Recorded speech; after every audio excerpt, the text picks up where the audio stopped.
با سلام با یک شما بینندگان عزیز، نویدی بومدودی است. تقدیمتان از رادیو آزادی امروز 19 مارت و در پراگ همین حالا ساعت 7 است. به همه شما عزیزان تنسیتی و کامیابی را تمنا دارم و حالا از خبرها برایتان میگویم. مقامات تاجیکستان رویخط کشورهایی را که شهروندان بدی آمدن از این دولت‌ها به کرانتین فرا گرفته می‌شوند نشر کردند. وزارت کارهای خارجه تاجیکستان شام 18 مارت با پخش سرود گفت شخصانی که از چین، ایران، ایتالیا، کره جنوبی، افغانستان، فرانسه، اسپانیا، شویتساریا، بریتانیا، نروژ، نیدرلند، آلمان، بلژیم، دانیا، آمریکا به تاجیکستان وارد می‌شوند 14 روز زیر نظارت پزشکان قرار می‌گیرند.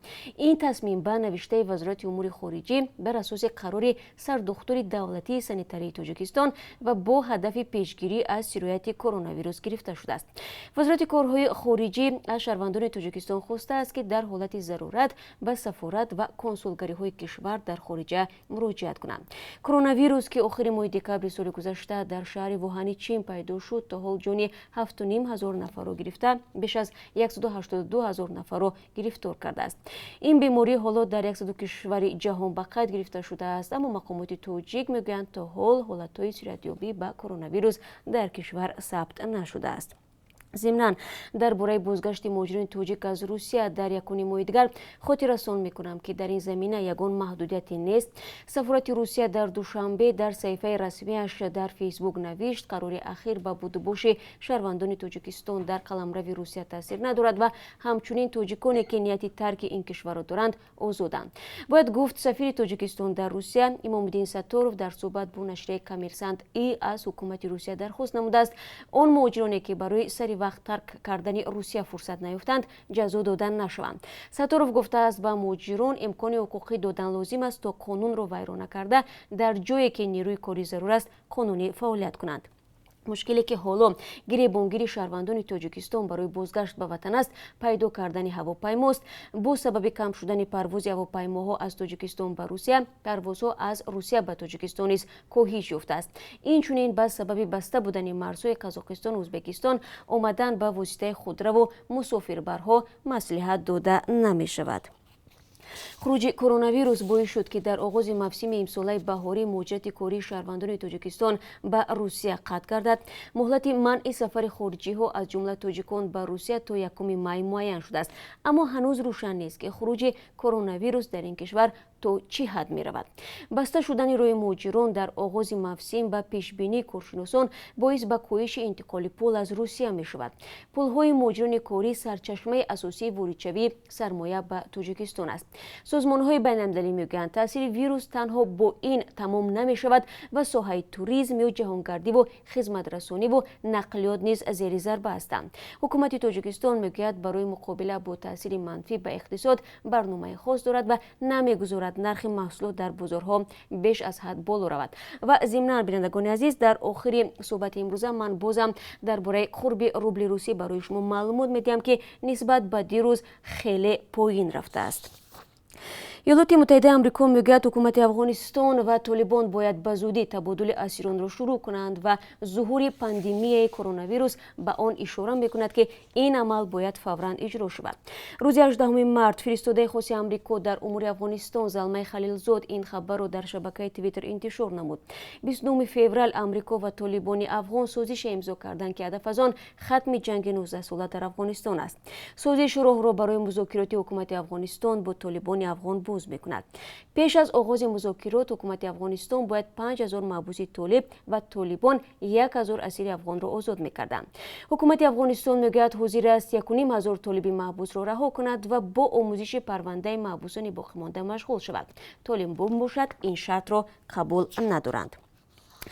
پیشوای روحانی جمهوری اسلامی ایران به مناسبت فرارسی نوروز 10,000 محبوس و از جمله شماری از محبوسان سیاسی را عفو خواهد کرد.